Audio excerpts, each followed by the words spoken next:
சென்னை கொட்டிவாக்கம் பகுதியில் நடுரோட்டில் பேருந்து பழுதாகி நின்றதால் போக்குவரத்து கடுமையாக பாதிக்கப்பட்டிருக்கிறது. செய்தியாளர் பூபாலன் இது தொடர்பான விவரங்களை களத்திலிருந்து வருவதற்காக இணைப்பில்.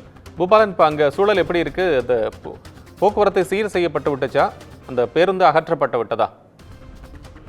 கண்டிப்பாக கோபால், சென்னை சோழிங்கநல்லூரிலிருந்து திருவான்மையூர் நோக்கி பயணிகளை ஏற்றி கொண்டு சென்ற அரசு பேருந்து பழுது ஆகி சாலை நடுவே நின்றதால் போக்குவரத்து பாதிப்பானது ஏற்பட்டு பொதுமக்களிடையே பெரும் அவதி உண்டாக்கி வருகிறது.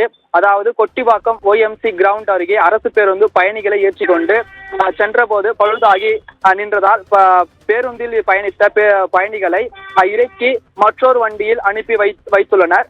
பழுதாகி நிற்கும் பேருந்தால் சென்னை OMCR சாலையில் 1 கிலோமீட்டர் தூரத்தில் போக்குவரத்து பாதிப்பானது ஏற்பட்டிருக்கிறது. இதனால் அவசர ஊர்திகளும் மற்றும் மற்ற வாகனங்களும் ஆமை போன்று நகர்ந்து செல்வதால் வாகன ஓட்டிகளும் பொதுமக்களும் பெரும் அவதிக்கு உள்ளாகி வருகின்றனர். மேலும் இப்பகுதியில் போக்குவரத்து போலீசார் இல்லாததால் போக்குவரத்து நெரிசல் செய்ய முடியாத சூழலும் ஏற்பட்டிருக்கிறது. அந்த பழுதான வாகனமானது அப்பகுதியே நின்று பொதுமக்களிடையே பெரும் ஒரு முக சுளிப்பை ஏற்படுத்தி பேருந்தினை பொதுமக்கள் நடந்தவாறே கடந்து சென்று வருகின்றனர். பூபாலன், உங்கள் விவரங்களுக்கு நன்றி.